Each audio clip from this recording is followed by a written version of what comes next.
Alright, there's a lot of wordage in this, so hopefully I don't goof nothing up. Okay? So the first issue we have with doing this is hiding and remarking the factory 22250 info.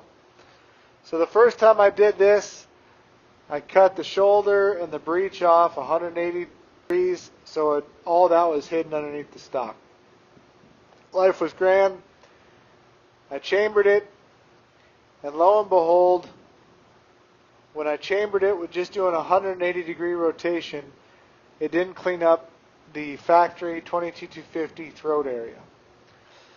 So I had to cut it again, cut the shoulder back some more to do 180 plus 360 degrees. So that was the first issue we come up with to getting everything cleaned up.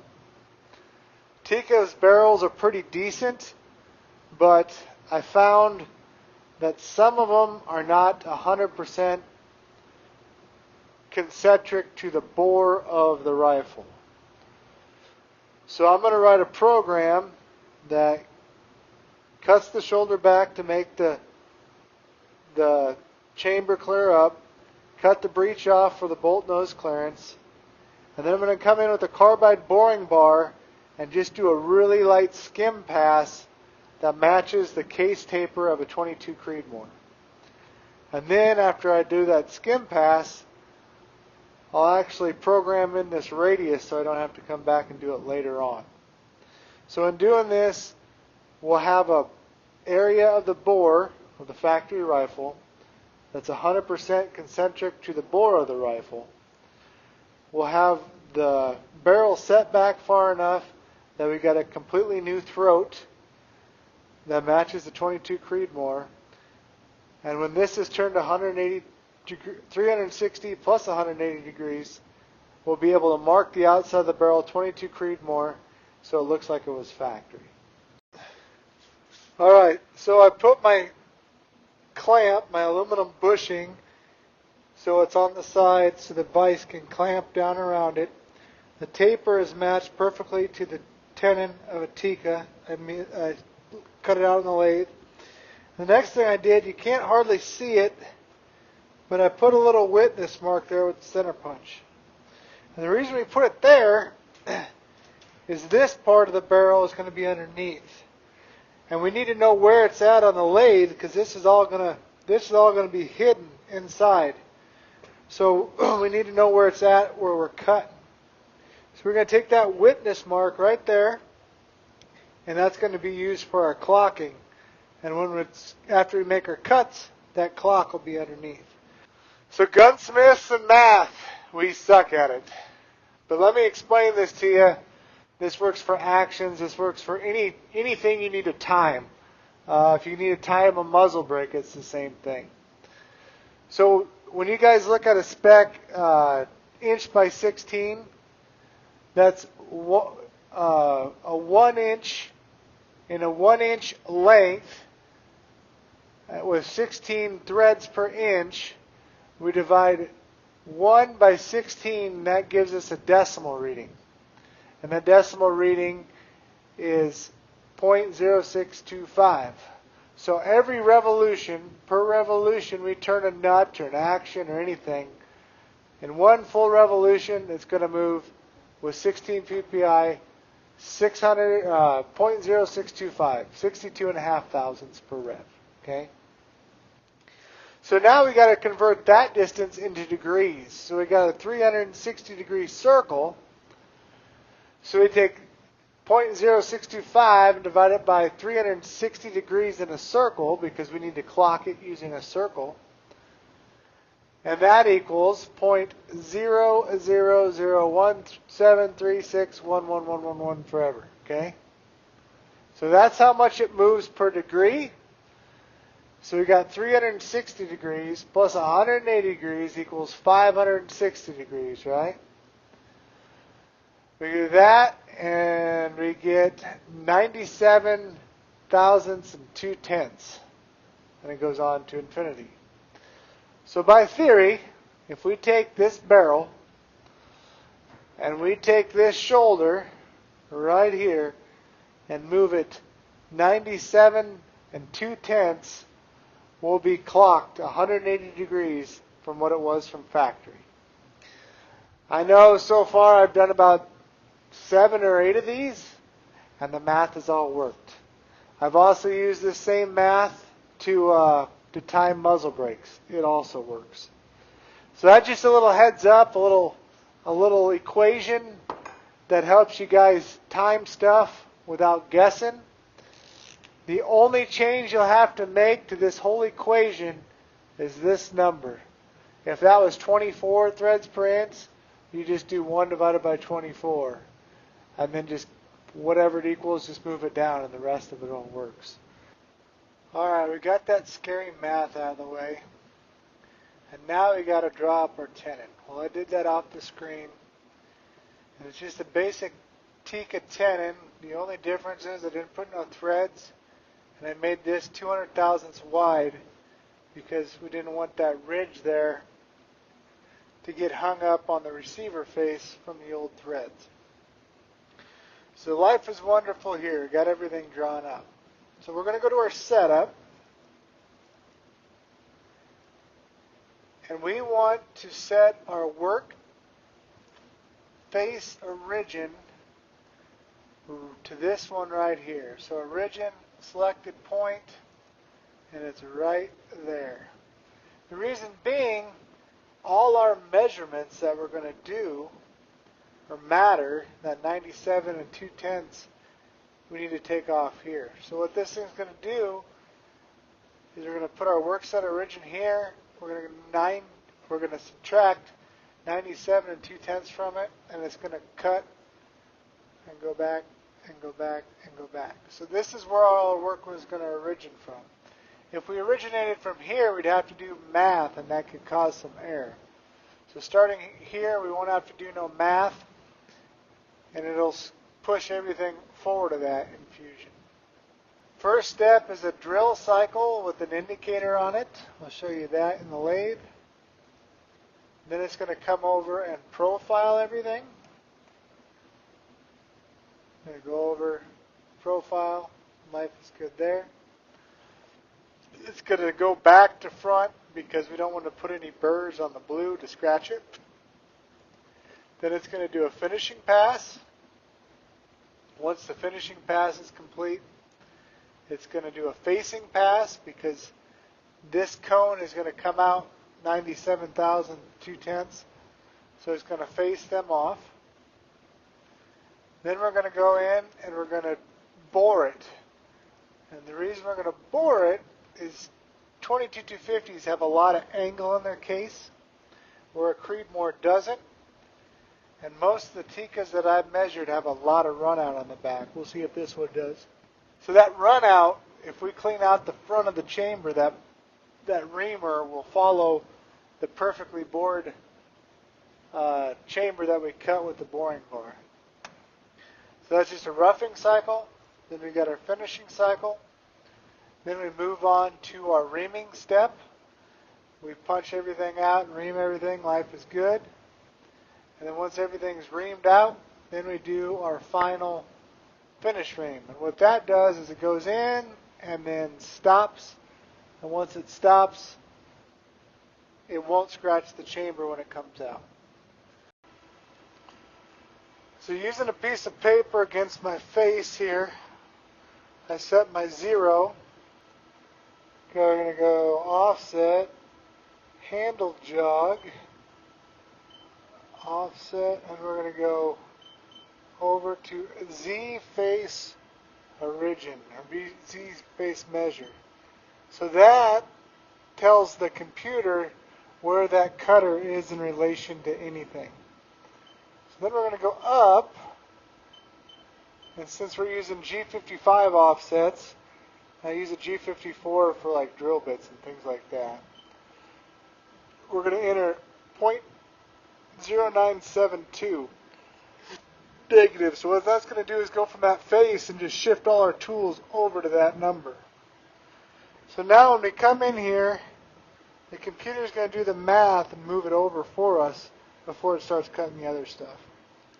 So I'm going to do the same thing for the boring bar, and then we'll indicate it, to the spindle of the machine, and we'll start cutting. So now we're going to start our cutting process. So I wrote the code, and I push cycle start.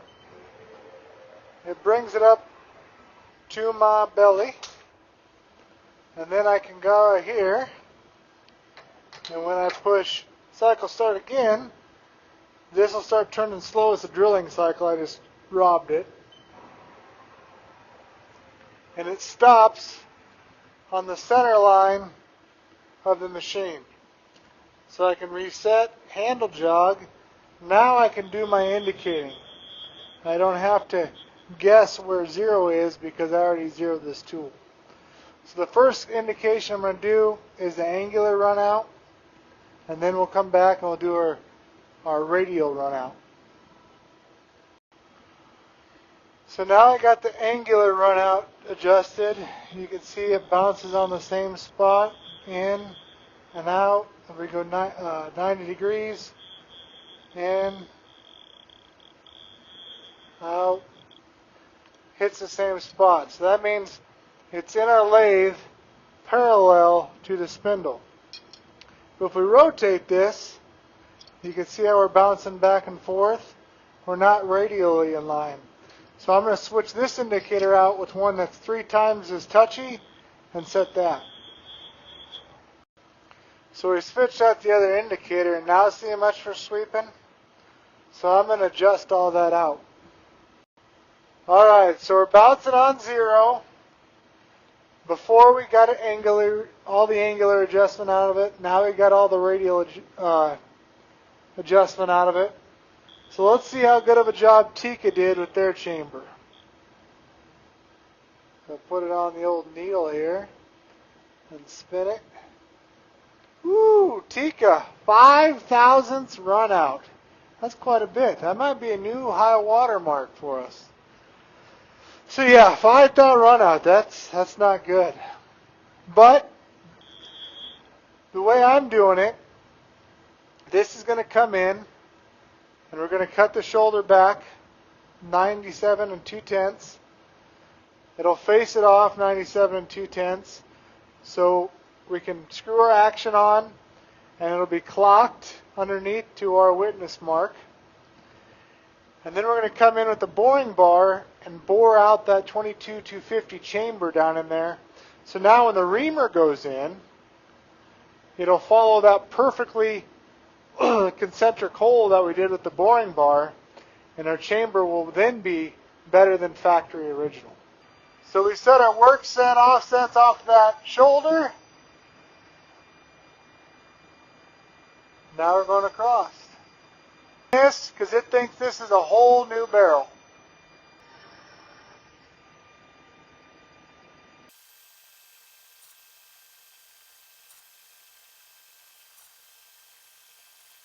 So now it's cleaning up that crown over there for our taper.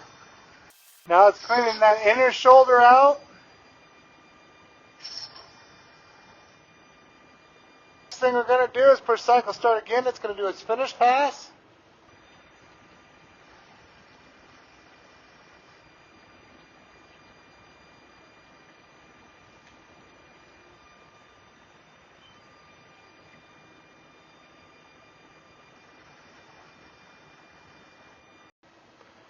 So here's our witness mark right here.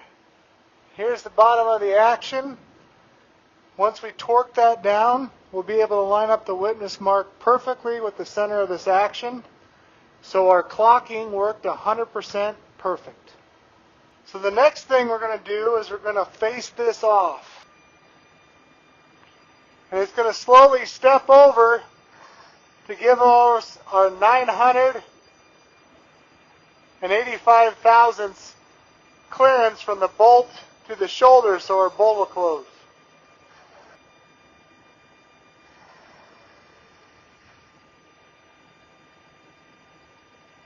Alright, now we're going to do a reaming step. Alright, now it's going to take its finish pass.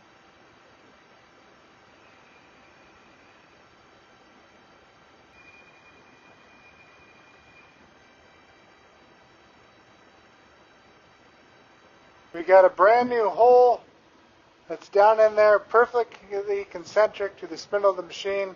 So now when we do our reaming step, the reamer should follow that hole that we just made with the boring bar and give us 0 runout or less runout at the end of the chamber. Alright, so we got our bushing on here. We got a pretty good fit. No real play whatsoever. This bushing keeps the reamer centered in there so it can't cock back and forth. And the reamer, when it gets up in there, basically acts as a boring bar. So it gives us a nice, uniform, concentric throat area. So we got the reamer in there. Now we're going to set our offset for the reamer. And I use this shoulder right here to set my offset. We're going to walk it up until the shoulder is flush with the top of the barrel. So that looks good there. I'm going to go to my tool. I'm going to 0 it, offset, Z face measure. So now the machine knows where it's at here. It's just going to start cutting. So we're going to back it out. And as soon as it starts cutting, I'm going to turn on my pressure flush system. So 100 thousandths in front of the cut. And it's going to start cutting.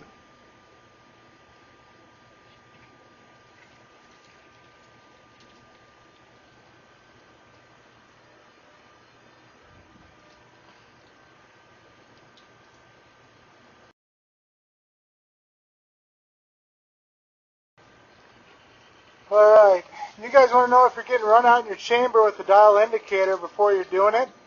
Just put a dial indicator on your floating reamer. We're obviously getting run out because the floating reamer is going up and down. As this gets deeper into the chamber, that run out will basically go down to 0 because it'll start following that hole that we got.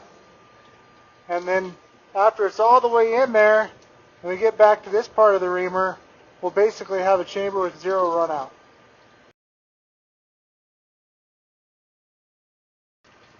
So now you can see we're about halfway down the chamber, and our runout that was bouncing almost 5 thousandths is now right at 1,000. So it's getting better as we go deeper. That's because we're picking up that area that we did with the boring bar.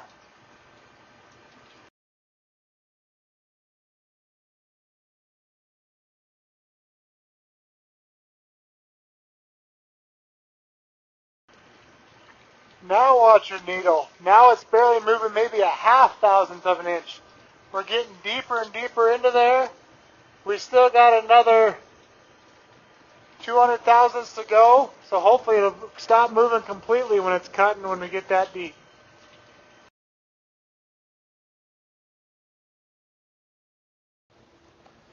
Alright, I measured our headspace here, and we're right at 19 thousandths.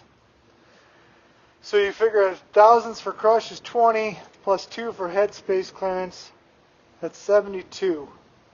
Well, 350 plus 22 is 72. So when we wrote our program, on the last cycle, we went to negative 1.350. We're going to start feeding down in the hole negative 125. So our reamer will slowly feed in roughly 100 thousandths. So we have to adjust this number. So what I did is I just typed in 1.372. That's where the reamer's got to stop from our Z origin, our face of the muzzle. And it's going to cut that deep. It's going to take a 25 thousandths peck. So it's only going to take 1 peck. And the reason being is because 22 thousandths is less than 25. And it's going to do at 8 thousandths per revolution. Once it gets done to that, it's going to go here and it's going to shut off. And it's not going to do nothing. The reason being is the lathe keeps spinning. When that lathe keeps spinning and we retract our reamer, we can scratch the chamber. So we're going to go push play. This thing's going to do its job. And we should have a perfectly headspace chamber. Let's try it. Alright, I'm going to turn on the coolant slowly so we don't squirt it all over everywhere. And we're going to start our cycle.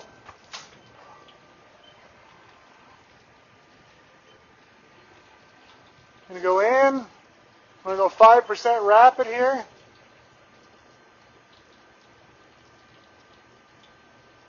I'm going to go in, then it's going to start feeding real slow. You see how little movement we got on our reamer now? That's wonderful.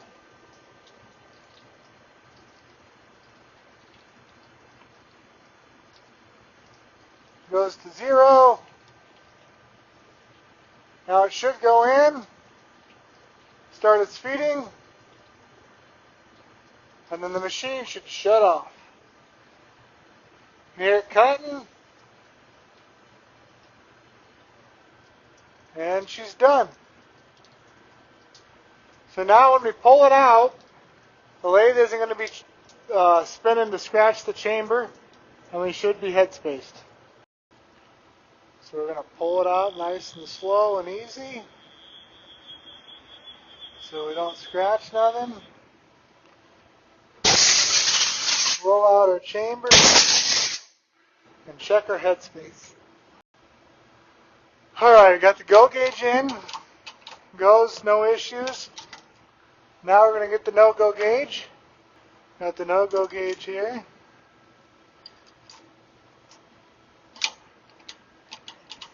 And a hard stop. So perfectly head spaced in the first try, all by using numbers. So let's see if we did a better job than Tikka about making a concentric chamber. So remember when we started this thing, it had 5 thousandths of runout at the back of the chamber. So now I got the indicator in the same spot after we rechambered it, and let's see what we got. About 2.5 to 3/10. So that's a 4 thousandths, 7/10 improvement over the factory chamber. Inside the chamber, nothing could have moved, so the throat area is 100% concentric to the chamber, or concentric to the bore. So let's have a look inside the bore with the camera to see what that looks like. Alrighty, so these are the lands, and they come out beautiful, all the same length. So we took a crappy factory chamber, and we turned it into basically a match grade chamber with a little thought process and a little tooling and a little boring and kind of working some magic on it. So now you can see the witness mark torqued up perfectly with the bottom of the action. And now when we put it in the stock, like so, all that wording will be hidden. Alright, we've got it all back assembled, and you can see all the factory marks are hidden underneath. Normally I laser them for guys right across the top here. We put Tikka, 118 twist, 22 Creed. But this gentleman owns his own business as a Cerakote guy. So he's going to Cerakote it and laser it himself. So anyways, hope you guys enjoyed it. Thanks for following along. As always, God bless.